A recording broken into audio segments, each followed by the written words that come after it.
As soon as you get past there, that's where it gets rocky and really boggy. We are still bogged. Oh, this is why we're here. If you've got a little boat like mine, it couldn't be more perfect.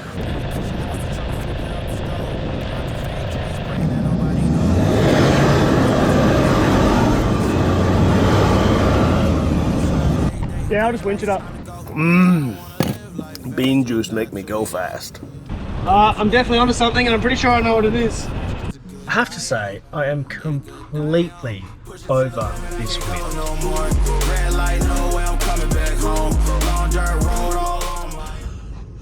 Well, I just spent like, I don't know, 40 minutes buggering around with Max Tracks. I'm diffed out on this rock, and it's not really working. So I finally winched the rig up. Rigged the winch up. There we go, words. I'm gonna see if I can just pop out, because if I pop out, I'll be on the Max Tracks, and then I'll be okay.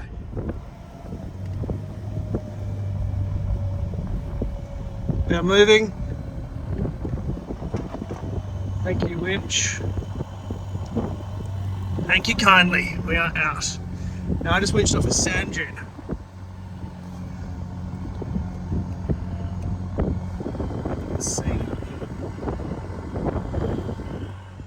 God, I put this on Instagram once and I got absolutely chewed out for it because everyone thought it was a bush. It's not a bush. It's a sand dune. It's a very good angle. You want to use the thinnest winch extension strap you can so it digs into the back of the sand, doesn't slip over the top. But that is absolutely not a bush. I'm 5 and a bit ton and it's pulling me like a dream, so you can tell that's not a bush.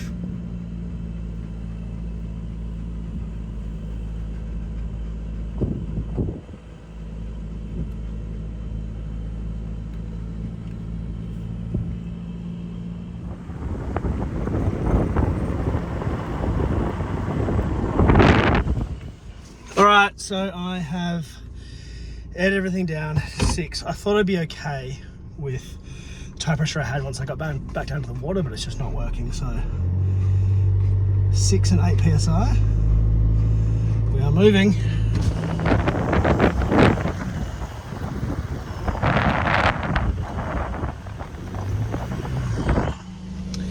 We are still bogged. I hope my winch line is long enough.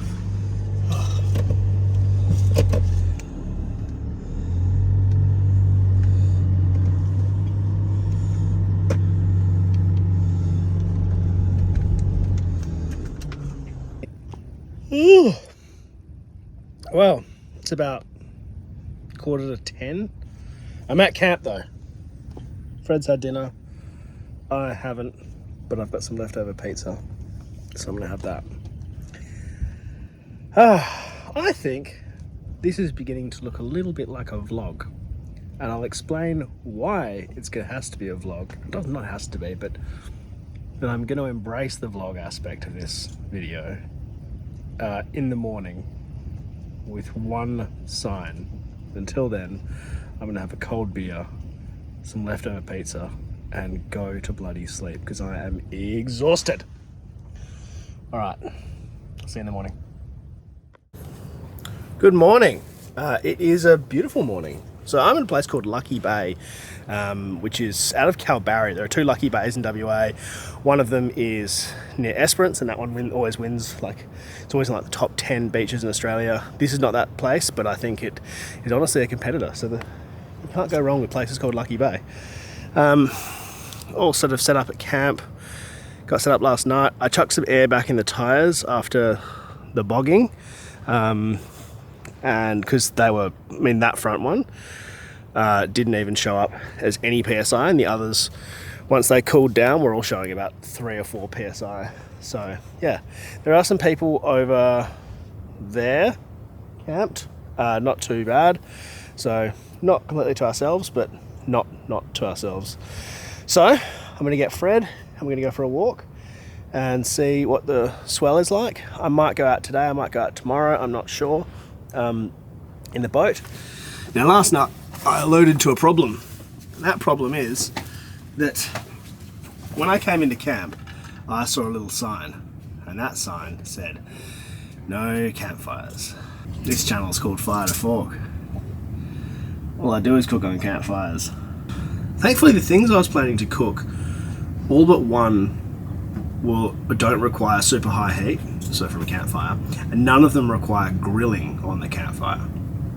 So, I'm not going to do them all because I don't want to do multiple gas cooker episodes. It's just doesn't sit right with me. The other thing is that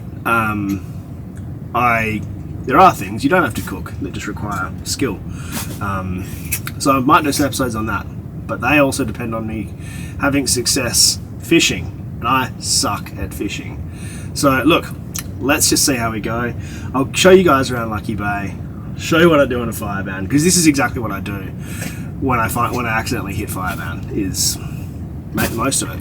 I'm not going to go home with tail between my legs just because I can't have a fire. I will make the most of it. I just far prefer there to be a fire. But right now it's time for coffee and a little walk down to the beach. Well, this is why we're here. You see this big reef going around the edge there?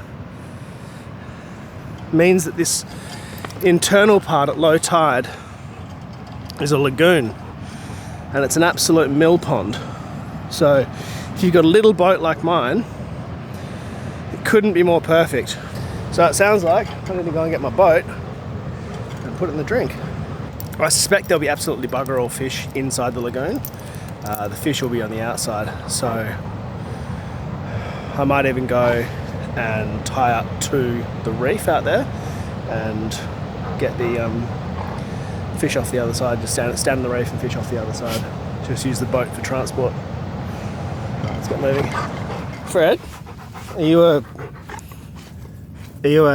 what are they called? A promo chick. Fred's officially a promo chick for Sheepdog whiskey now. Aren't you? Aren't you? People camping next to me have just given me this. Very nice.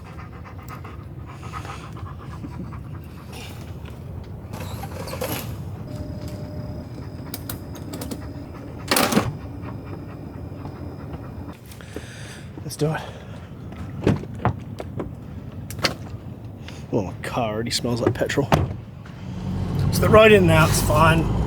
It's got a couple of little bumps. There are some like two-wheel drive camper vans and stuff here. Obviously don't drive onto the beach if you've got a two-wheel drive thing, but if you just want to get a campsite, there are a bunch of little ones just after the ranger station. So I've just been to the ranger station to pay for the second time because I want to use FPOS because it's a business expense. I'm completely honest. That's just much easier than trying to deal with cash. If it was personal, I would just pay cash, no worries. Anyway, they keep not being there, so try again this afternoon or something. I am just gonna go and use the facilities. They've got toilets here. There is no water. There is no air compressor. There is a dump point. So if you come here in a caravan, no worries dumping your waste, but you cannot refill your water tanks. So make sure you bring enough to be self-sufficient in that sense. So public toilets, which I am going to take advantage of. Now they say if you don't carry a chemical toilet, which I don't, or a portable toilet, then you need to camp near the toilets. I camped far away from the toilets and I just use my car and self-control. So yeah, that's that.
Another thing to say, this boat has a tank on top of the engine. Never put fuel into it, because sometimes I like to carry it in my camper or my car. So if you just drain the fuel out of the carby, which means just run it till it's dead, dry the carby out, this motor doesn't smell like fuel. Just the fuel tank does. Much easier to put the fuel tank outside than the whole engine. Whoa! Off my Cobra.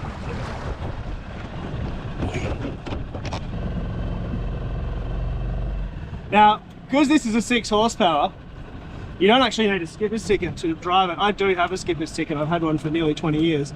No, more than 20 years. But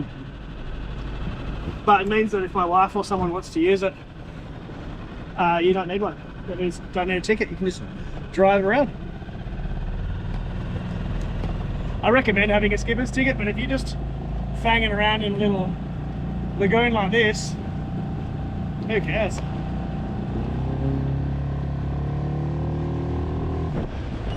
I got a lock their Cooper on. This is how you lock it. One of these. You pull this tag out, lock it under your head with the tag back down under the back of your head. That won't come off now.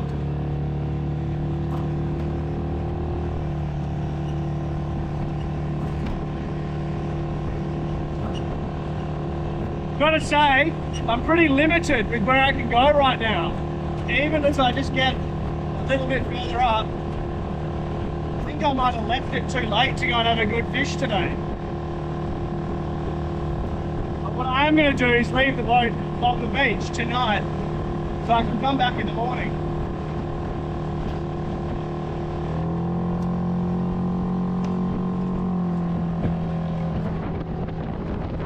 If you have a Porta Bote, put weight in the front.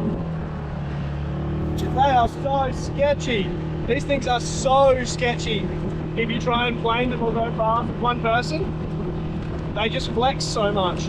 So I've always got something in the front. Even though that esky is empty, it'll still help.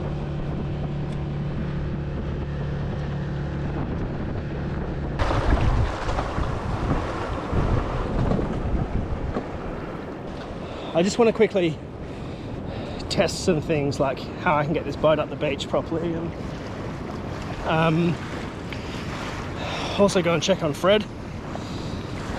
And I'm thinking I might quickly go into town, because I forgot like 4 things on my shopping list anyway.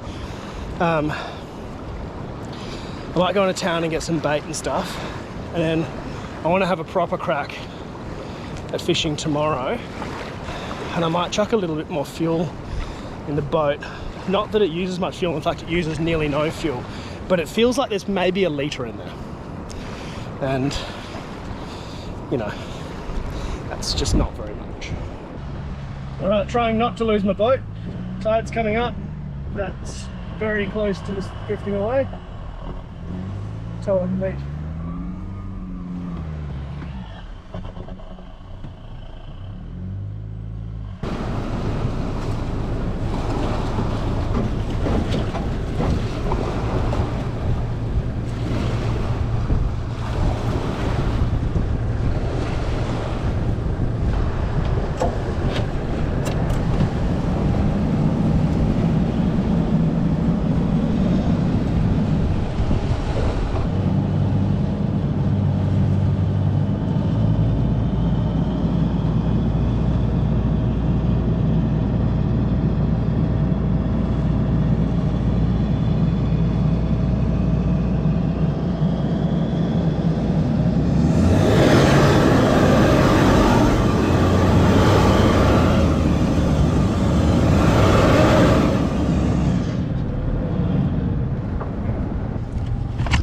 Yeah, I'll just winch it up. That didn't work, it's bogged down.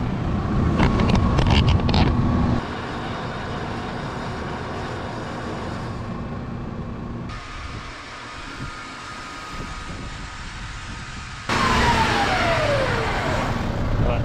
It's a bit harder up here, I think I can just drag it.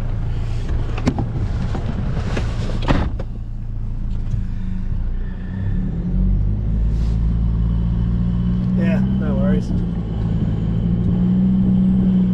There's a good boy back at camp. There's never a more stoked dog than a Fred getting picked up. Hey mate, cut back. There you go, come on. Excitement zoomies. Fred's like, let me back in the car, otherwise you'll leave me forever again. Now, reception wise at camp, you do get sort of 1 bar of 4G if you have Telstra. If you have a Selfie booster, you will get full 4G, full bars of 4G.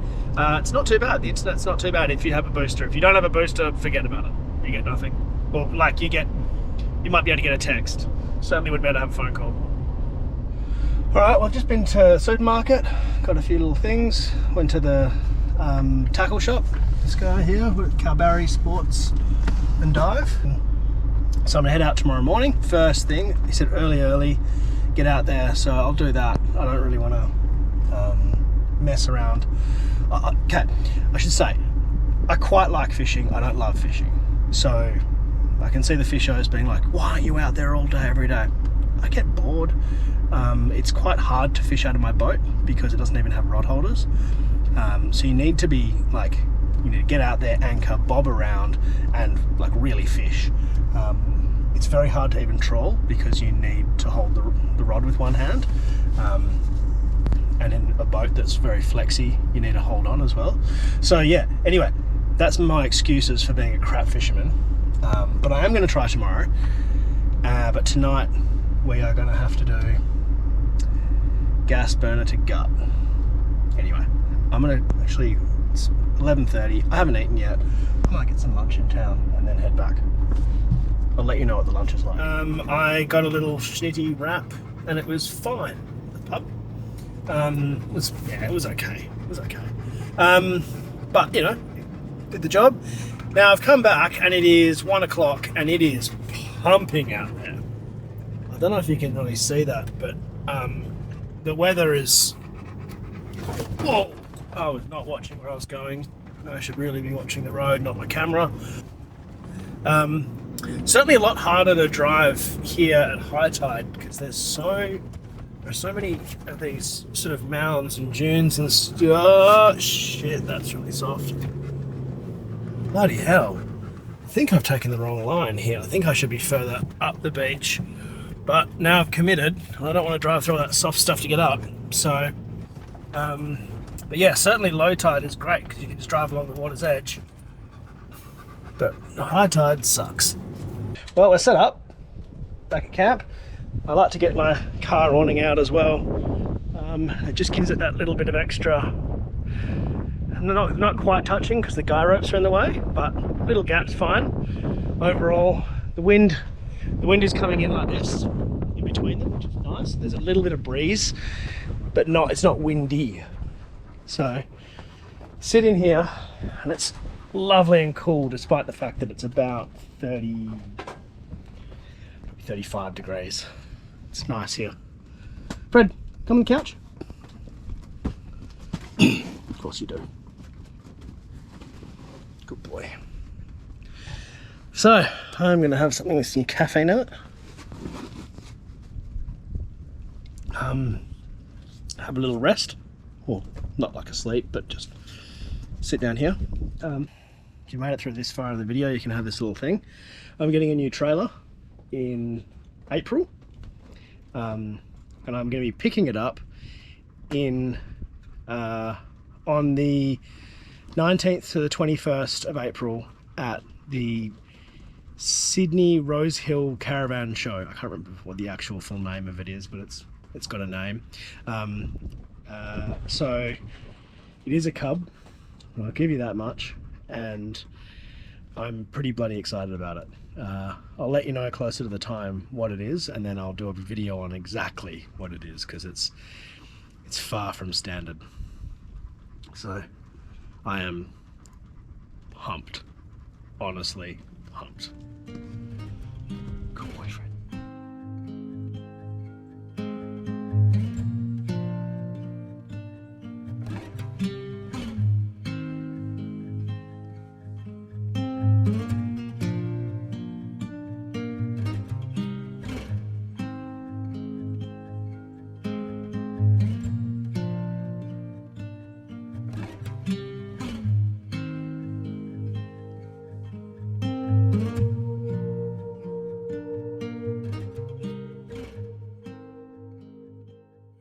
Right, good morning. A pretty chilled out evening. I filmed an episode on gas, which is, yeah, anyway, had to be done. Now it's time for a coffee. Slept in a little bit, so. I'm the dad of 2 little kids. And it's not very often I get to sleep in, so embraced it. It's about 8 o'clock. Said I was going to go fishing early, but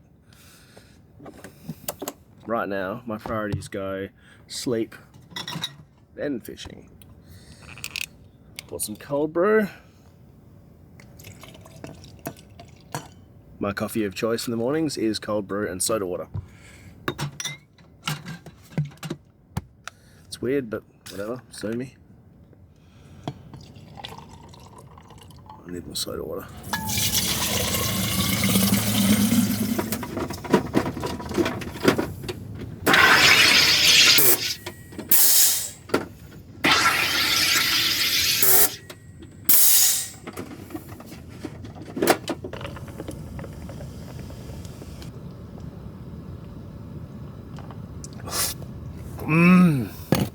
Bean juice make me go fast.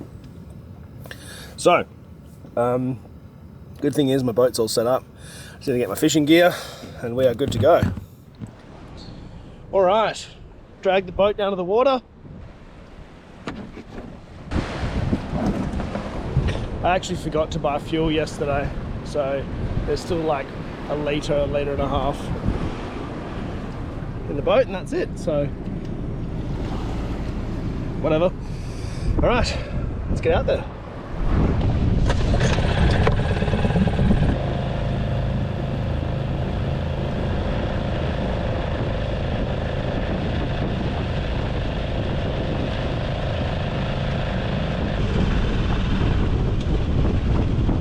So you can see the reef here. It's quite, it sticks out quite a lot, which is good. I'm going to try and troll past the cut a couple of times, see what that yields. I don't have high expectations and I don't expect I'll get more than an hour here, so that's fine. Not relying on anything, it's just a fun activity.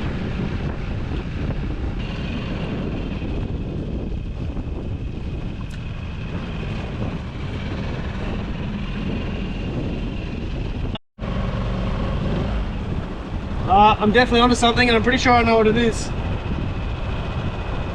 It's one of my least favourite eating things to catch. But yep, salad.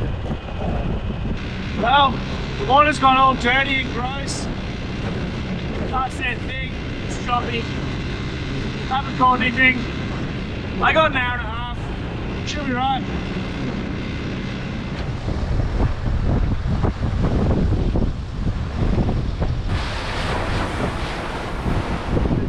For the rest of the day, I'm going to record another video, which will be on fires, because I can't have one. On how to figure out when to have a fire, figure out when you can legally have a fire, what different fires are, all that kind of stuff. The stuff that, honestly, I'm just constantly getting hounded with questions over because there's so much misinformation and so many generalizations, and I've been reported to the cops about fires, I have been abused, I have all kinds of things purely from misinformation. It's not a straightforward topic, and I think that it's one that people really, really don't get. So let's try and help people get it. So I'll quickly show you in the daylight. You see the end of there's the end of the reef there. As soon as you get past there, that's where it gets rocky and really boggy. So just be really careful past there. That's where I got bogged when I first arrived. But yeah, anything past the end of the reef, it's amazing. You turn this corner and it is just rocky and boggy. I'm down at 12 PSI, by the way. says 20, but I went to 12 so I could do this bit. Well, I must say though, if you can get down here, you're not towing. There's a lot of good campsite area. These are really nice and protected. This is lovely. Yeah. All right, well, that's very good to know.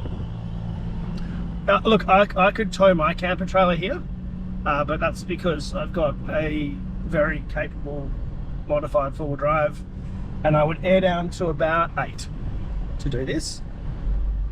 Yeah, I mean, look at this. No one is going to bother you down here. So that was about 100 meters past the end of the thing, end of the reef. So if you don't want lagoon access from camp, this is a really good spot. There are lots of little rock pools and stuff down here.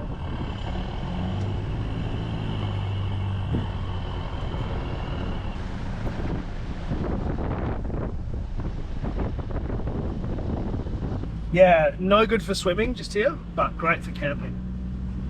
I mean, great if you've got little kids because they can just hang around in those little rock pools, find crabs and all that kind of stuff. Just don't go off the back of the ledge.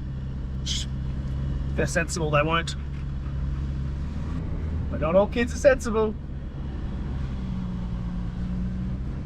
I have decided not to come back here with the family. And the reason for that is you just don't get enough quality weather for a family who likes to be outside. So the mornings are beautiful and you'd absolutely get to take full advantage of that. But by midday, it blows its ass off here. Now, I know that this is a fringe season, this is fringe season, so it's not the right time to judge that. I'm sure if you came here in like June, July, it'd be beautiful. So coming here in March is not the right time to come.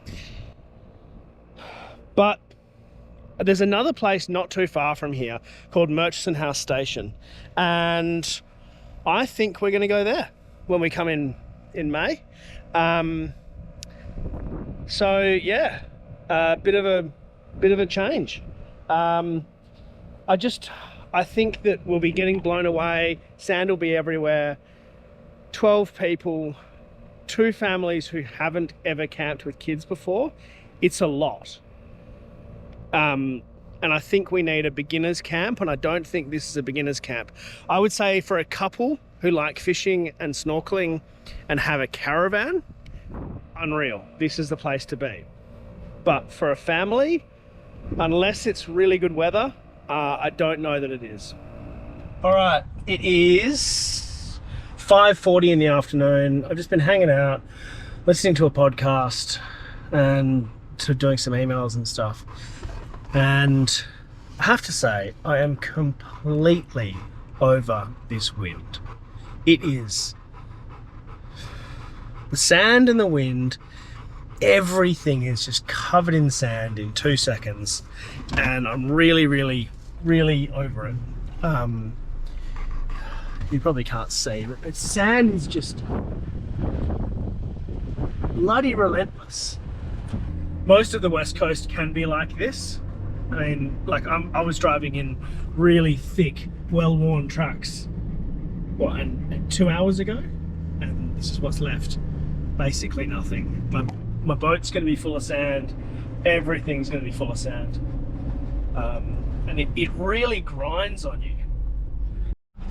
All right, well, it's 8 o'clock. I'm all packed up, except for the boat. I'm going to go and get the boat now. Something I always do before I leave is just drain my water tanks. Not fully empty, because I don't like to get a bunch of air in the lines, but certainly down to when the alarm starts going off on the red vision. So I'm going to quickly nip down the beach and go and get my boat. But while that drains, because that'll probably take about 10 minutes to drain the rest of the tank, which is about half. Let's do it.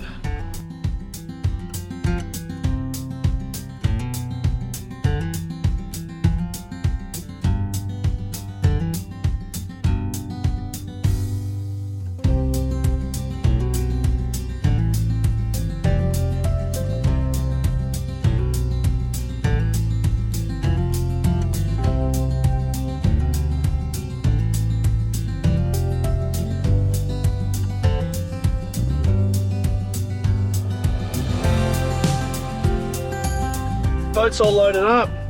We're back on the road and get off this beach, air up and head home. So thank you so much for watching. It has been a really good learning experience, actually, this one.